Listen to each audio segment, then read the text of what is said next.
breaking news. The Eagles add another wide receiver, and there is no doubt Howie Roseman is building a monster.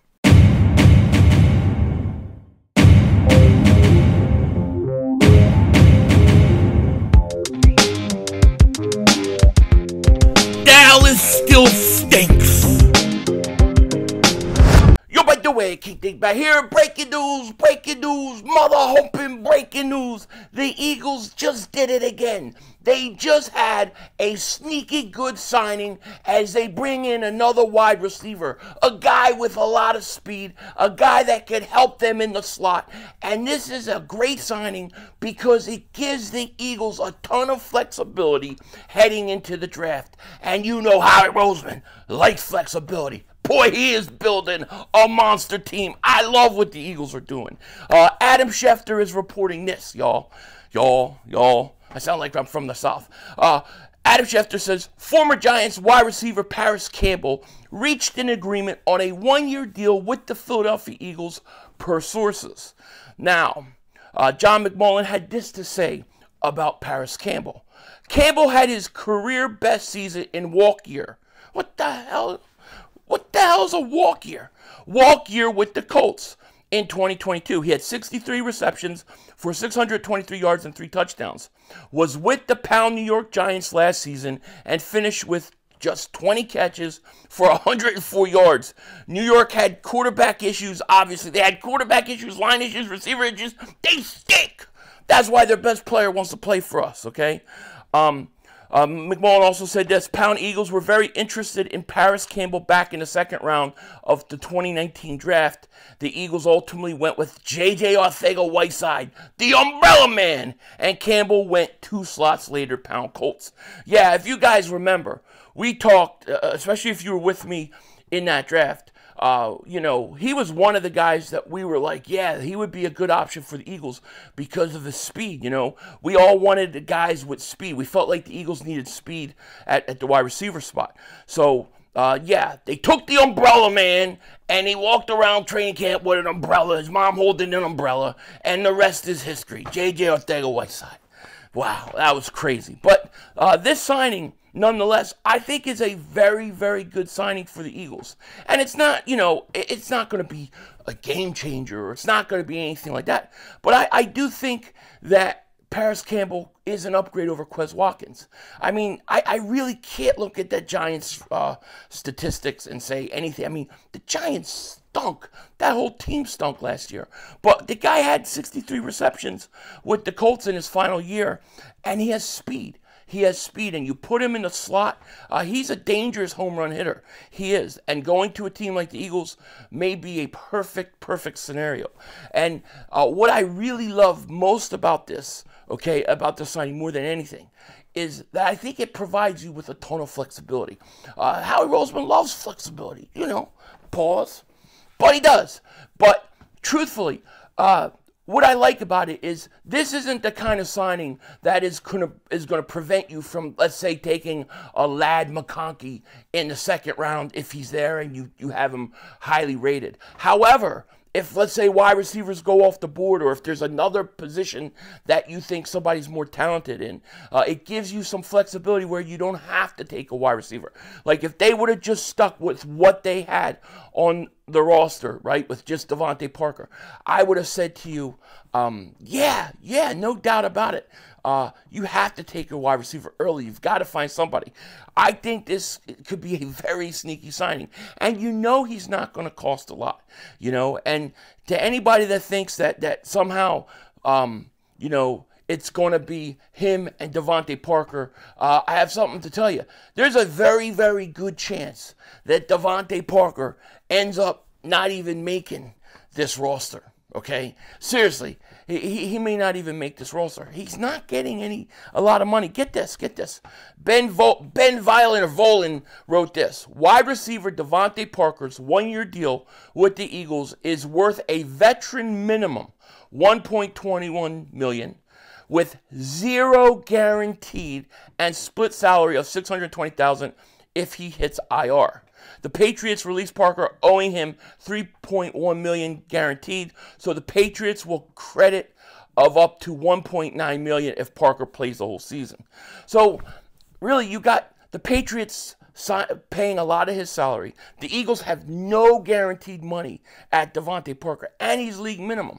So to me, if you get a situation where you take a wide receiver, let's say you take a Donnie Mitchell early, I'm just throwing different receivers, guys that I like that, would be a surprise, but the Eagles could go about and pick. Let's say you took them.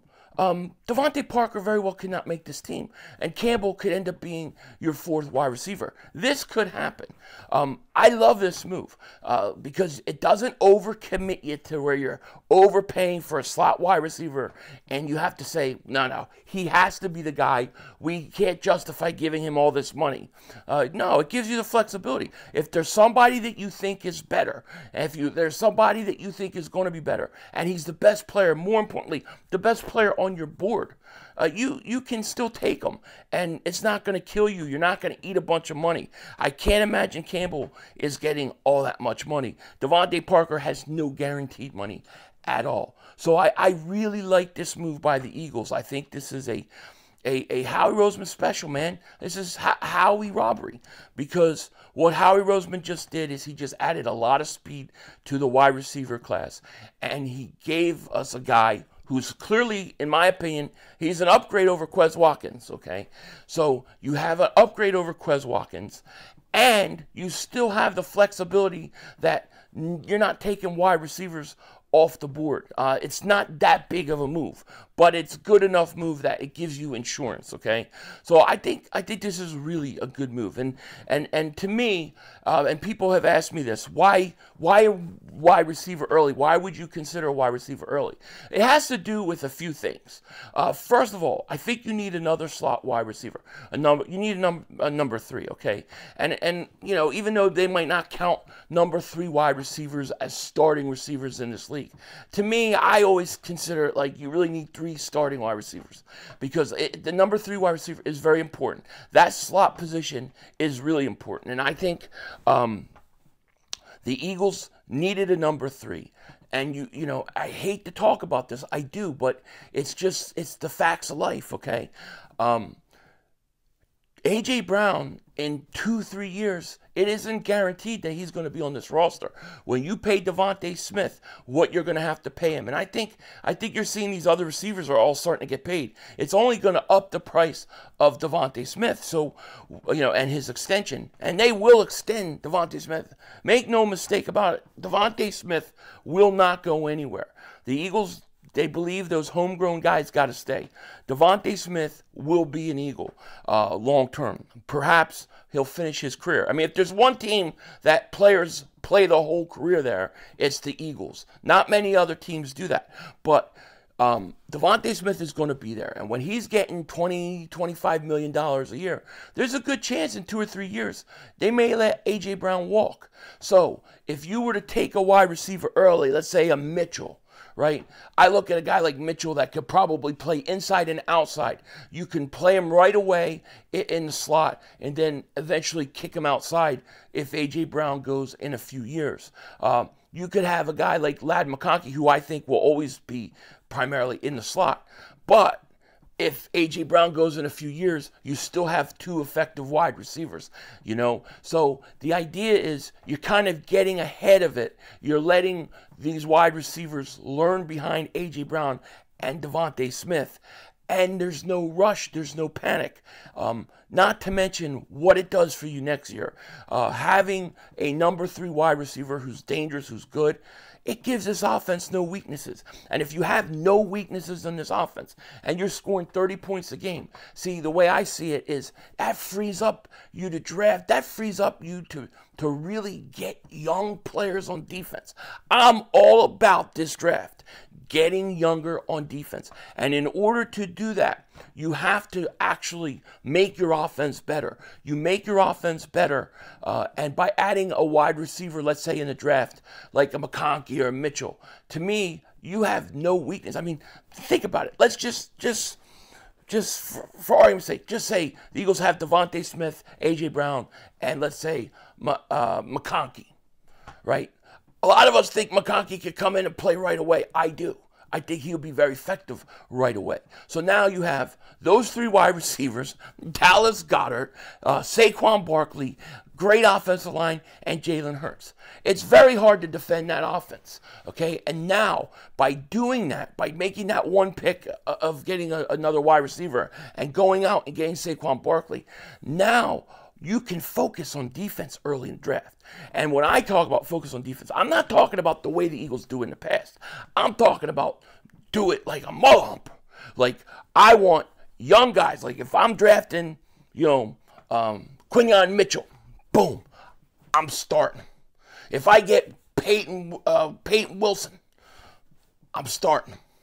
Okay? Like, I'm starting these young guys, and I'm playing them. Now, they're going to go through their struggles. They're going to learn on the fly. But by the end of the year, by next year, all of a sudden, you're going to have a defense with a lot of young talent playing together, knowing what they're doing, getting better and better. And now, your offense, which will carry your defense, especially early next year, now it's going to start to even out. And now when things happen like, unfortunately, A.J. Brown goes or Lane Johnson goes, you have a defense that can hold their own. So, to me, the Saquon Barkley signing, going out and get Paris Campbell, these signings allow the Eagles to have flexibility in the draft to not only just get defensive players, but to get the best players available. I like what Howie Roseman is doing. I think he's doing a great job. And I think this is a very solid signing. And the reason I like it the most is because it provides flexibility while being an upgrade to Quez Watkins. With that said, I got to get ready. I've got to go to work. Take care. Talk to you later. Of course, don't be a dingbat. Remember, it's Howie Vision, baby. We're all just living in it.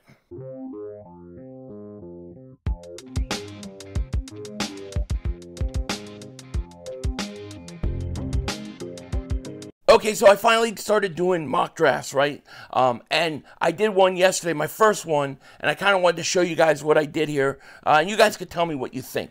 But in round 1, I traded up to number 17. I had to trade up because all the corners were just getting taken off the board, as well as the defensive line, the defensive head. The edge rushers and corners just went off the board. So I took Nate Wiggins, and he's a guy that I admittedly have to go watch more, but I've heard nothing but great things about him, and I like what I hear. So I took him in round 1. Round 2 at 50, I took Ladd McConkey. I don't think he's going to make 50. And let me be clear, on these simulator things, a lot of these guys fall with that. I'm like, I don't believe that they should be there. So I took Ladd McConkey. Then with my second round pick, I took Peyton Wilson, the linebacker. Then Cooper Beebe was sitting there in round 4. I don't know that he'll be there then. And they gave me a C+ for this pick. I thought this was like an A+ pick, and they gave me a C+. I mean, here's a guy that could play multiple positions on the line. So I like that pick. And then, admittedly, the round 5, 6, and 7, and my last 3 picks, I think either some of these guys won't be there, like Tyron Hopper, or I don't know a bunch about Dylan Johnson and Omar Brown. But I know that I needed another running back, and assuming we don't get another safety, I would like to add some depth there. And then, of course, you can use another linebacker. So this was my first one. Let me know what you guys think. I'm sure there'll be a lot more to come. Denzel Washington out. Oh, my God, I'm so late for work.